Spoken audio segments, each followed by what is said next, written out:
혹시 지난주에 설교 제목 기억하세요? 설교 제목이 화이부동, 고센 땅의 영적인 의미였습니다. 이 화이부동이라는 것은 사람들과는 화목하게 잘 지냈지만 자기 신념과 소신은 지키는 사람이다 그랬어요. 그런데 이제 그 반대말이 동의불화, 소인배들은 서로 잘 지내는 것 같고 짝짝꿍이 맞는 것 같지만 사실은 늘 갈등하고 이제 싸운다, 그런 뜻이었어요.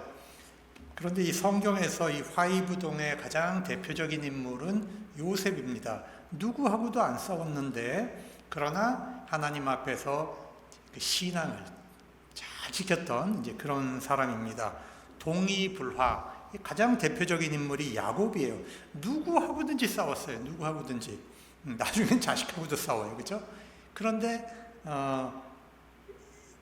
이분이 그렇게 이제 나중에 보면, 나이가 들어서 보면, 오늘 이제 본문에 나오는 이 야곱은 놀라운 신앙의 용장이 되어 있어요. 신앙의 용장. 여러분, 요셉이 이제 70명의 가족이 내려오니까 이 사람들을 어디로 데리고 갈까 생각하다가 고센 땅에 정착을 시키잖아요. 하나님은 70명을 통해서 큰 민족을 이루시려는 이제 뜻을 갖고 계셨죠. 그러니까 요셉 입장에서 이 애굽 문화의 중심부로도 들어가지 않고, 그렇다고 애굽하고 탁 등을 지고 살지도 않는 그 화이부동의 입장에서 이제 정착할 수 있는 곳을 찾았는데, 거기가 바로 고센입니다.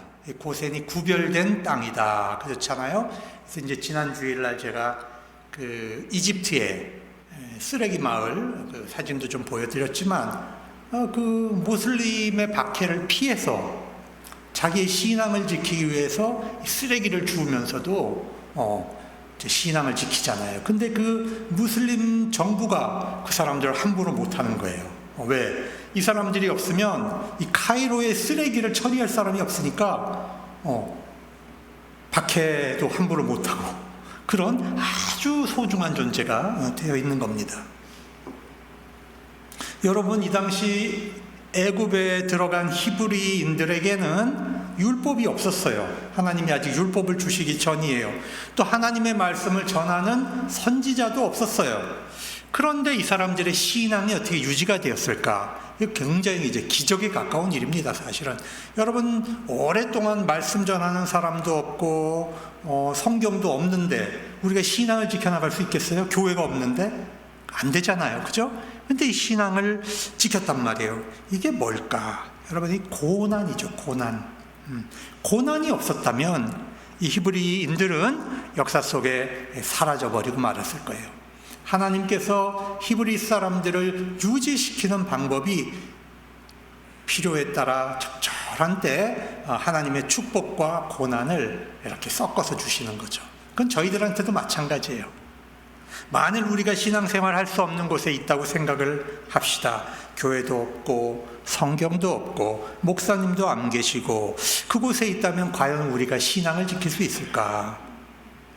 여러분, 세상 살면서 우리가 아무 근심 걱정이 없다면 과연 우리가 하나님의 나라를 사모하고 살 수 있을까요? 아닐 겁니다. 이 하나님 백성들은 이 세상에 살면서 고난을 당하면서 우리가 신앙을 지키고 또 신앙이 성장해요. 여러분, 편안하게 세상에서 편안하게 살다가 지옥 가는 거하고 약간의 고난이 있어도 우리가 하나님 사모하고 천국 가는 거하고 어느 게 더 값진 일입니까? 고난이 조금 있는 게 나아요. 100번 낫습니다. 오늘 본문 47장 7절에 보면 요셉은 바로 왕을 만나러 가는 자리에 처음에는 이제 형들을 만나게 했죠. 너의 직업이 무엇이냐 물으면 목자라고 대답하십시오. 이렇게 훈련시켜가지고 왕을 만나게 했는데, 그리고 나서 아버지 야곱과 단독 면담을 하게 합니다. 이거 대단한 겁니다. 여러분, 애굽의 최고 통치자와 누가 감히 가서 단독 면담을 합니까? 지금도 한 나라의 대통령과 단독 면담을 할 수 있는 사람은 그 국가의 수반, 그죠? 국가의 수반이 되어야 이게 단독 면담을 하는 거죠. 그래서 영적으로 보면 야곱은 하나님 나라의 대표자, 하나님 나라의 대표자의 자격으로 바로 왕과 만나는 겁니다. 이런 거 보면 참 자식이 잘 돼야 부모도 영광을 얻는 것 같아요. 요셉이라는 자식이 있었으니까 그 바로 왕도 단독 면담을 하는 거지. 뭐 르우벤이나 시므온 맨날 사고 치는 자식만 있으면 그런 일을 어떻게 가능하겠어요. 그런데 오늘 보니까 놀라운 것은 야곱이 바로 왕을 만나자마자 내뜸 하나님의 축복을 하는 거예요. 이거 대단한 거 아닙니까? 여러분, 그 당시 파라오, 우리는 바로 그러지만 이제 전문 용어로는 파라오란 말이에요. 이 파라오란 뜻은 큰 집이라는 뜻이에요. 신이래요, 신. 애굽의 신입니다.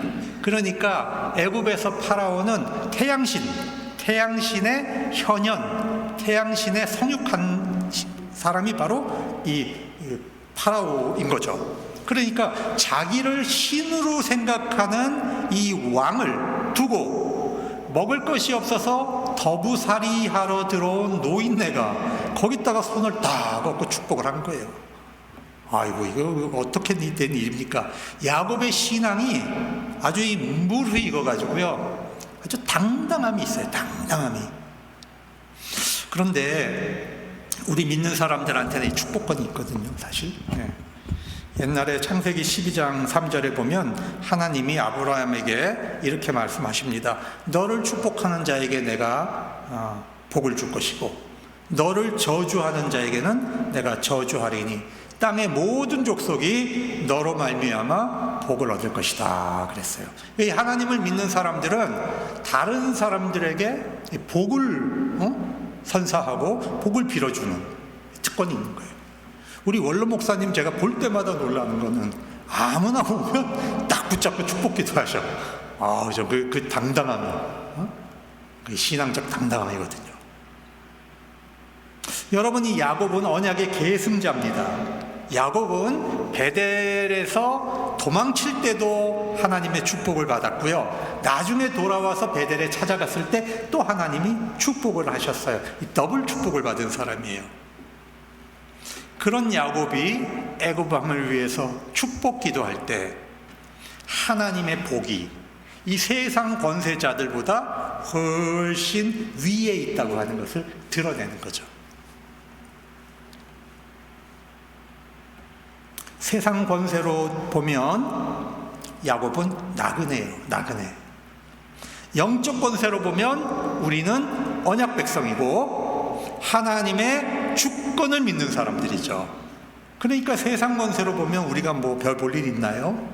그러나 하나님의 눈앞에 우리는 어떤 존재다? 하나님의 영의 백성이고, 그 다음에 하나님의 주권을 믿는 사람들이기 때문에 우리 안에 뭐가 있어야 돼요? 당당함이 있어요. 당당함. 어디 가서 기죽지 말고, 누구를 만나도 주눅 들지 말고, 권력자도 축복할 수 있는. 그래서 우리 그리스도인들은 이웃을 위해서 축복하고 중보기도 해야 됩니다. 설사 원수라고 해도 우리 그리스도인들은 그 저주를 입에 담으면 안 돼요. 우리는 저주할 자격이 없어요. 벌을 주시는 분은 하나님입니다. 우리가 축복을 했는데 그 사람이 축복 받을 만한 자격이 없죠. 그럼 그 복은 누구에게 온다? 우리에게로 돌아와요. 이게 우리 믿는 사람들에게 주신 하나님의 축복권이에요. 놀라운 축복이에요. 그러니까 여러분들이 이 축복 많이 하세요. 많이. 받을 만 안 하면 누구한테 온다? 나한테 온다. 근데 왜 그걸 안 하셔? 축복기도 하고 중보기도 하고. 바로 왕이 또 놀라운 거는 야곱의 축복을 묵묵히 받아들였다는 거예요. 이건 더 놀라운 일입니다. 그런데 바로가 이 야곱의 축복을 받은 것은 야곱 때문에 받은 게 아니라 야곱의 하나님을 알고 있어요. 이게. 자, 한번 생각을 해보십시다. 바로 왕이 흉측한 꿈을 2번 꾸었을 때 이것을 해석한 사람이 가나안 땅에서 온 노예 감옥에 있었던 요셉이에요. 요셉이 말합니다. 제가 믿는 하나님이 바로 왕에게 보여주신 것입니다. 그리고 해석을 합니다. 7년 풍년과 7년 흉년이 올 것입니다. 그리고 나서 어떻게 관리할지도 자세하게 설명을 해요. 바로 왕은 그 이야기를 듣고 충격을 받았습니다. 아니, 이렇게 되면 자기 정권이 위태로운 거예요. 그죠? 여러분, 흉년이 돼가지고 뭐 먹을 것이 없고 그러면 이게 정권이 막 흔들흔들 하는 겁니다. 아니, 그 백성들이 배가 불러야 좋다 그러지, 백성들이 배가 고픈데 어떤 왕을 좋다 그러겠어요. 이 정권이 흔들릴 수 있는 위기 상황인데 요셉이 그걸 막아준 거예요. 그러니까 바로가 이렇게 말합니다. 너같이 하나님의 영에 감동된 사람을 내가 본 적이 없다. 하나님이 모든 것을 너에게 보이셨으니 너와 같이 명철하고 지혜 있는 자가 없도다 하고 총리직을 딱 얹어준 거예요. 그러니까 이 바로 왕이 하나님을 지금 알아요, 몰라요? 알아요. 믿지는 않지만 하나님을 알아요. 그래서 바로 왕은 요셉의 하나님, 야곱의 하나님을 두려워하고 그 앞에 겸손하게 행할 수밖에 없었다 그랬습니다. 우리가 지난 한 4년 동안 창세기 공부하면서 야곱을 지켜봤어요. 지켜봤는데 여러분, 야곱은 늘 비겁했어요. 우리가 알고 있는 야곱은 늘 비겁했어. 그리고 늘 뒤통수 쳤어. 다른 사람들. 술수를 부리는 사람이에요. 그래서 여러분이 왜 야곱을 좋아하냐 하면 닮았거든. 저와 여러분을 가장 닮은 사람이 야곱이에요. 그죠?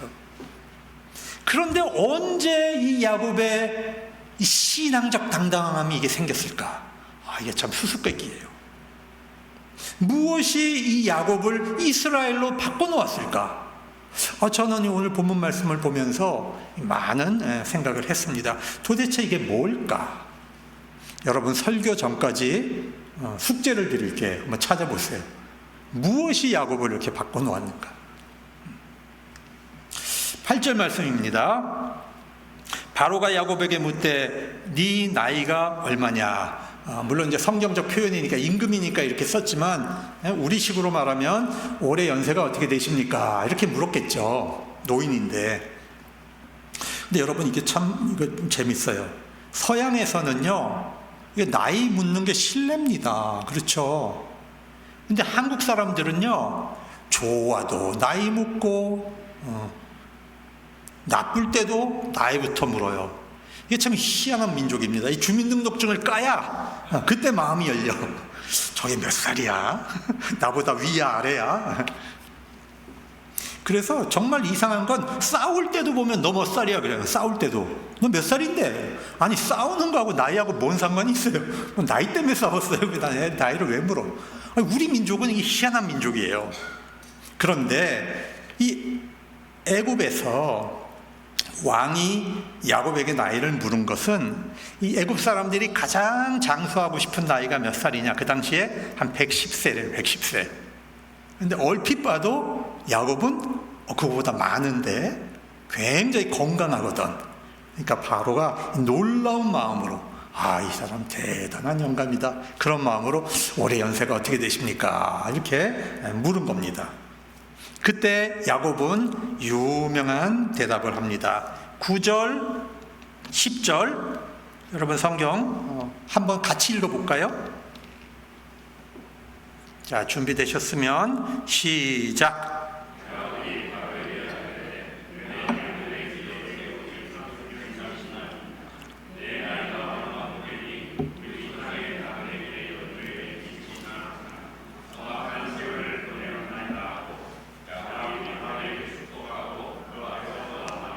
네, 야곱의 대답을 요약하면 이렇습니다. 나이가 몇입니까? 물었는데 갑자기 나그네길 얘기를 합니다. 내 인생은 나그네길이었습니다. 나그네길이었습니다. 둘째, 제 인생은 험악했습니다. 험악했습니다. 제 나이 130인데 우리 조상에 비하면 나는 게임이 안 됩니다. 아버지는 180세 사셨고 할아버지는 175세 사셨어요. 나 이제 130밖에 안 됩니다. 여러분, 나그네 길. 혹시 여러분 아세요? 그 가수 최희준 씨가 부른 노래 중에 하숙생 아시죠? 이 하숙생이라는 노래가 그 1964년에 나오는데 저보다 한 살 늦게 나온 거예요. 그러니까 우리하고 목사님이나 저하고 이 하숙생이라는 노래가 이제 거의 비슷한 시기를 이제 겪었는데 제가 뭔지 모르게 어렸을 때 이 하숙생 노래가 그렇게 끌렸어요. 제가 조그만 게 인생은 나그네 길 그러고 막 다녔어. 초등학교 다닐 때 어디서 왔다가 어디로 가는가. 원래 그 설교학 시간에 이런 거 하지 말라 그럽니다. 그래서 그냥 읽을게요. 구름이 흘러가듯 떠돌다 가는 길에 정일랑 두지 말자 미련일랑 두지 말자, 뭐 이런 거죠. 가만 보면 이게 허무주의가 굉장히 강한 노래예요. 여러분, 우리 인생을 어디로 와서 어디로 가는지 모른다는 거예요 지금. 그죠? 이 구름처럼 떠돌다가 가는 길이니까 정도 남기지 말고 미련도 두지 말고. 도대체 뭐 하라는 겁니까? 근데 아무튼 어렸을 때 그렇게 불렀어요. 뭔지도 모르고. 그런데 우리 성경을 보면 우리 성경도 인생을 나그네 길이라 그래요. 그런데 성서가 우리에게 얘기해주는 나그네 길은 달라요. 우리는 어디로 와서 어디로 가는지 알아요. 그죠? 우리는 본향을 알아요. 본향을 알고 가는 나그네예요. 그 하숙생의 나그네하고는 다르단 말입니다. 야곱이 바로 왕에게 굉장히 쿨하게 던진 이 말, 그냥 나온 게 아니죠. 야곱 130년의 신앙과 인생이 녹아 있는 겁니다.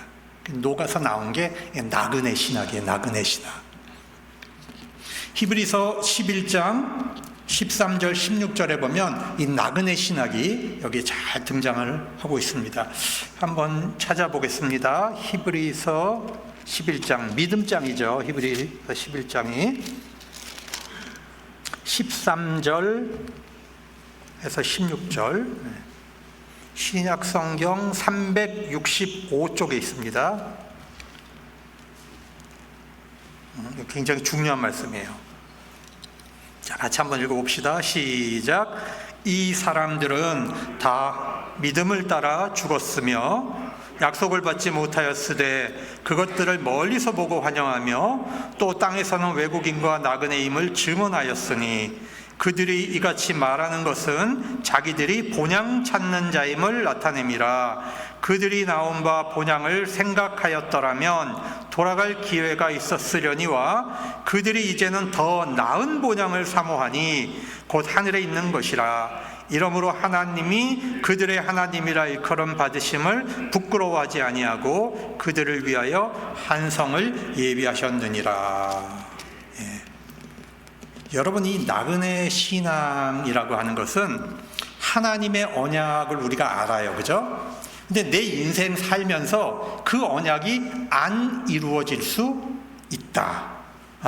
그런데 그럼에도 불구하고 멀리서 보고 기뻐하고 하나님의 구원과 은총을 감사했다는 거예요. 여러분, 야곱이 가나안 땅에 못 돌아가요. 살아서는. 그죠? 그러나 뭐가 있어요? 우리 백성들은, 하나님의 백성은 반드시 가나안 땅에 돌아간다는 걸 믿고 알아요. 자기는 못 가지만 자기 후손에게 하나님의 언약이 이루어진다는 것을 믿는 거예요. 그리고요, 내가 지금 거처하고 있는 곳은 잠시 머물다 가는 타향이다. 여기서 영원히 거주하지 않는다는 겁니다. 한번 생각해 보세요. 우리가 생각하는 영원한 거처는 어딥니까? 우리는 그냥 하늘나라 그러는데 너무 추상적이고, 저는 좀 구체적으로 생각을 해봤어요. 우리가 돌아가는 하나님 나라, 저는 뭐라고 말하고 싶으냐 하면 하나님 품이라고 말하고 싶어요. 우리가 돌아갈 때 우리를 안아주시는 하나님의 품. 수고했다. 인생, 험한 인생 사느라고 고생 많았다. 실수도 많았지만 그래, 큰 잘못 없이 믿음 지키고 참 잘 살았다. 하나님이 그 안아주시는 하나님의 품. 그거는요, 저 천국 가서도 맛볼 수 있지만 이 세상 살면서도 우리가 맛볼 수 있어요. 그래서 저는 하나님 품 참 좋아해요. 우리가 살면서도 맛볼 수 있는 곳, 살면서도 안길 수 있는 하나님의 품, 그게 본향이라고 저는 생각을 합니다. 우리가 어디 살던 어느 곳에 있어도 우리가 다 나그네 인생길이에요. 우리에게 하나님의 품을 고대하고 사모하고 사느냐, 아니면 우리가 이 땅에 소유하고 있는 이 아파트, 이 재산을 사모하고 사느냐, 여기서 달라지는 거죠. 그래서 달라지는 거예요. 우리가 땅에다가 소망을 두고 사면, 오늘 히브리서에서 뭐라고 했습니까? 하나님은 우리의 하나님 되시는 걸 부끄러워하신다, 그런 말이에요. 나그네로 살았을 때 하나님이 우리에게 어떻게 하신다고요? 우리를 부끄러워하지 않는다 그랬어요. 우리가 나그네 신앙을 갖고 살면 부끄러워하지 않는데, 우리가 땅의 것에 소망을 가지고 살면 하나님이 우리를 부끄러워하신다는 거예요. 여러분, 자식 입장에서 부모가 그 자식을 부끄러워하면 참 슬픈 일이잖아요. 우리가 하나님의 품을 고대하고 사모하고 늘 기억을 해야 될지, 영적으로 그때 하나님이 우리를 기뻐하신다는 것입니다. 나그네로 살면 또 장점이 하나님이 동행을 해주세요. 이렇게 동행. 그래서 야곱이 애굽으로 내려갈 때 내가 너와 같이 가겠다 그러죠. 그렇죠? 같이 가겠다. 그리고 내가 반드시 너를 돌아오게 하겠다. 그리고 요셉이 너의 눈을 감겨줄 것이다. 나그네의 삶은 연단과 고난이 연속됩니다. 야곱은 인생을 돌아보면서 내 인생길이, 나그네 인생길이 험악했습니다. 그렇게 고백합니다. 그런데 그 고난을 통해서 야곱은 훈련되고 성숙해서 지금 바로 앞에서 당당하게 왕을 축복할 수 있는 그런 신앙인이 되었습니다. 여러분, 우리 한번 돌이켜 봅시다. 야곱이 어떤 인물이었는지. 어릴 때 이 쌍둥이 형 거를 못 뺏어가지고 그냥 아둥바둥 싸웠잖아요. 장자권, 축복권 뺏으려고 싸우다가 집 떠나서 20년 타향살이 하는데 어머니를 영원히 못 봐요. 그렇죠? 사람이 엄마를 못 본다는 게 이게 얼마나 고통스러운 일입니까? 그리고 자기가 사랑하는 여인이 있어서 결혼을 하려고 결혼 탁 해놓고 첫날 밤 지내고 나니까 신부가 바뀌어있네. 여러분 중에 그런 분 있어요?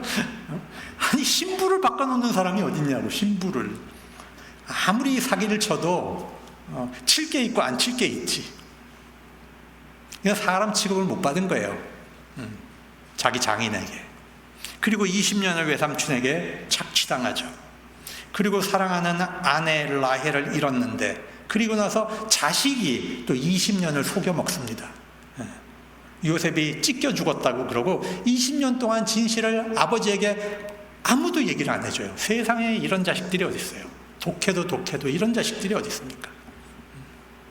정말 아버지가 아무 희망이 없어갖고 죽을 똥살똥하면 희망을 드려야지. 아버지, 그 요셉이 살아있을 거예요. 용기 내세요. 그 귀뜸 한마디라도 해줘야지. 그게 자식이지. 어떻게 20년을 속이냐고, 아버지를. 또 자기 딸이 강간당하잖아요. 세겜에 가가지고. 무서워서 따지지도 못해.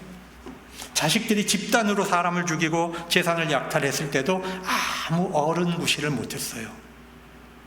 더 끔찍한 건요, 자기의 장남 르우벤이 자기의 첫 빌하와 침대에 올라간 거예요. 여러분, 이걸 평생 입 밖에 못 내고 살아요. 이걸 어떻게 입 밖에 냅니까? 이거 입에 내면 가정 다 끝나는 거죠. 모르는 척, 죽은 척 그렇게 살았어요. 인생이 그럴 때가 있어요. 알아도 못 꺼내는 거, 평생 이 안에다 넣고 살아야 되는 거. 말년에 흉년이 나서 평생 모았던 재산도 이제 얼마 남지 않았습니다. 마지막 남은 시기에 요셉이 살아있다는 소식에 130세 나이에 다시 타향살이를 시작해요. 여러분, 험악하지 않아요? 어디 이런 인생이 있습니까? 그럼에도 불구하고 이 야곱을 신앙의 용사로 만든 것이 무엇일까? 저는 이것이 숙제였습니다. 그 말씀을 묵상하면서 오늘 본문의 마지막 절 31절 말씀입니다. 우리 같이 한번 읽어보겠습니다. 47장 31절 말씀 다 같이 읽습니다. 시작. 야곱이 또 이르되 내게 맹세하라 하매 그가 맹세하니 이스라엘이 침상머리에서 하나님께 경배하니라. 이거였구나. 제가 여기서 힌트를 얻었습니다. 야곱이 바로왕을 만난 지 이제 17년이 지납니다. 147세가 되어서 임종이 가까워오는 거예요. 그러니까 야곱이 요셉을 불러서 마지막 유언을 합니다. 믿을 자식은 요셉밖에 없어요. 그래서 나 죽은 다음에 나를 이 애굽 땅에 묻지 마라. 그리고 가나안 우리 조상이 묻혀있는 막벨라 굴에 내 시신을 갖다가 묻어다오. 그리고 내 허벅지 밑에 손을 넣고 맹세하라. 여러분, 이 허벅지 밑에 손 넣는 것이 유대인들에게 있어서 하나의 굉장히 강한 특징인데 절대 목숨 걸고 지켜야 할 맹세를 할 때 자기 사타구니 밑에 손을 넣게 합니다. 이건 뭐냐 하면 남성의 생식기 아래 손을 넣었을 때 생명과 네 목숨을 걸고 네 후손을 걸고 네 언약을 걸고 맹세하라는 거예요. 이건 무서운 거죠. 그러니까 이렇게 하면은 절대로 어기면 안 돼요. 이건 하나님 앞에서 가장 무서운 맹세를 하는 겁니다. 그래서 요셉이 그렇게 합니다. 하나님께서 내가 죽을 때 반드시 가나안 땅으로 돌아오게 하시겠다고 하나님이 언약을 하셨다. 그걸 기억하는 거죠. 그리고 자식들에게는 내 시체를 애굽에 묻으면 자식들이 돌아갈 곳이 어딘지 모르잖아요. 그죠? 우리 아버지의 시신을, 우리 할아버지의 시신을 가나안 땅에 묻어야 우리가 그곳으로 돌아갈 수 있다는 거예요. 여러분, 살아서도 주님 말씀 지키는 거지만 죽어서도 내 시신까지도 하나님의 뜻을 나타내는 말씀으로 쓰려고 하는 거예요. 놀라운 신앙입니다, 여러분. 놀라운 신앙인이에요. 어떻게 이렇게 바뀌었을까? 왕을 축복하고 나그네 신학을 정리하고 죽음을 앞두고 후손들에게 하나님의 언약을 기억하게 하는 이 야곱이 위대한 신앙의 어른이 되었다는 것을 지금 보여주고 있습니다. 그래서 저는 말씀을 묵상하면서 야곱의, 제가 이제 역사를 하는 사람이니까 야곱의 예배를 한번 추적을 해봤어요. 도대체 야곱은 하나님 앞에 몇 번 예배를 드렸나? 성경에 나타나는 게 한 5번 등장을 합니다. 처음에, 그래서 어거스틴이라고 하는 분이 이렇게 말했어요. 그 사람을 알려면 그 사람이 무엇을 즐기고 있는지 보라 그랬어요. 그 사람이 무엇을 즐기고 있는지. 여러분은 무엇을 즐기고 있습니까? 어떤 사람이 맨날 욕을 있어. 욕을 즐기고 있어. 그 사람이에요. 어디 가서 딴 얘기를 해요. 여러분, 맨날 연속곡 즐기고 있습니까? 그 연속곡이에요. 먹방 프로그램을 즐기십니까? 아니면 끼리끼리 모여서 뒷담화 합니까? 뒷담화 하는 걸 즐깁니까? 여러분, 무엇을 즐기고 있는가? 그게 그 사람이라는 거예요. 창세기 28장의 야곱은 밧단 아람으로 도망칠 때 광야에서 하나님이 찾아오셨습니다. 그리고 너를 지켜주고 돌아오게 하겠다. 아브라함, 이삭에게 하신 그 언약을 내가 너에게 이루어 주겠다. 그러니까 거기다가 돌기둥을 세우고 기름을 붓고 하나님께 서원을 합니다. 이게 하나님께 드리는 첫 번째 예배예요. 하나님이 나를 지키시면 여호와께서 나의 하나님이 되실 것입니다. 근데 여러분이 내용을 보면요, 아주 조건부예요. 하나님이 나를 지켜주시면 하나님이 나의 하나님이 될 것이다. 하나님이 그거 안 지켜주시면 나의 하나님 안 된다는 거잖아요. 이건 하나님의 약속에 대해서 아직 확신을 못 갖고 조건부로 예배드리는 아주 이기적이고 철없는 예배였다. 이렇게 우리가 평가할 수 있겠죠. 그나마 안 하는 것보다 낫겠지만 그 첫 번째 드리는 예배가 아주 이기적이고 철없는 예배였다는 거예요. 그리고 이제 33장에 바단 아람에서 이제 돌아와요. 20년이 지나서. 하나님이 어디로 가라고 했냐면 베델로 가라고 했어요. 그런데 베델로 가기 싫어. 그 뭐 광야인데 거기 아무것도 없어요. 문명도 없고 가봐야 즐길 것도 없어. 근데 이 세겜을 보니까 근사하거든. 여기서 살아야 되겠다 싶어가지고 하몰에게 땅을 삽니다. 일단 부동산부터 챙겨놓고, 그리고 제단을 쌓고 엘렐로의 이스라엘, 하나님, 이스라엘의 하나님 이러고 불러요. 그냥 겉으로는 근사하잖아요. 겉으로 아주 근사한 예배를 드렸잖아요. 근데 이게 뭡니까 지금? 하나님의 명령받은 것은 불순종하고 자신의 욕망을 뿌리내기 위해서 이 세겜 땅에서 제사를 지낸 거예요. 불순종과 자기 욕망이 막 얽혀있는 이런 예배였죠. 여러분, 이게 하나님 받으실 예배일까요? 끔찍한 결과가 옵니다. 창세기 35장에 보면 르우벤과 레위와 시므온이 이 세겜 사람들을 학살을 하죠. 자기 여동생을 건드린 것에 대한 보복을 합니다. 그리고 나서 막 피투성이가 됐죠. 온 마을이. 도저히 거기서 살 수가 없게 돼요. 하나님이 베델로 가라 음성을 들려주시니까 그때 야곱이 정신을 차리고 자기에게 우상을 너 바단 아람에서 가져온 우상들 다 내놔. 그래갖고 이걸 나무에다 묻죠. 일단 우상을 정리해요. 그 다음에 자기 몸을 정결하게 했다. 무슨 얘기입니까? 회개했다는 거예요. 회개했다. 내 안에 숨기고 있는 하나님 앞에 죄들 회개하고, 그 표시로 옷을 바꿔 입었죠. 우리가 신학식으로 얘기하면 이제 세례 받는 거죠. 그리고 베델로 올라가서 베델의 하나님께 예배를 합니다.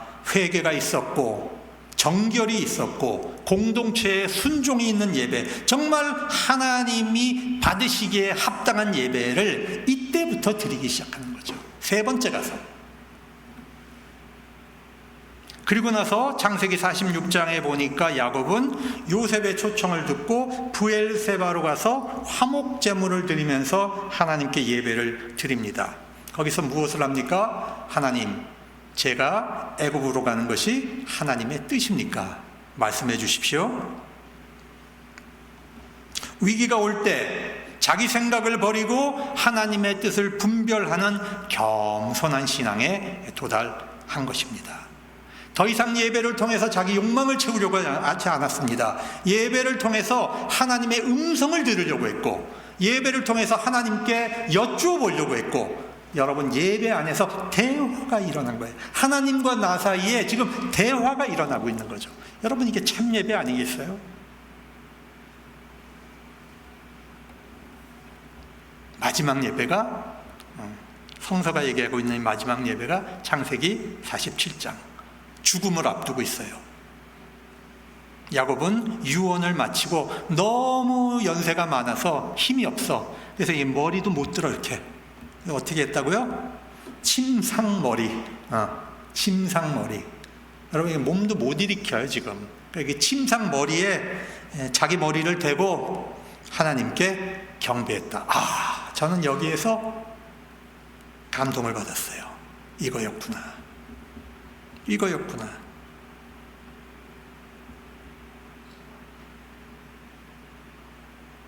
야곱을 정말 신앙인으로 바꿔놓은 거는요, 예배가 바뀌었어요. 예배가. 여러분, 엉터리 예배를 드리면 죽는 거예요.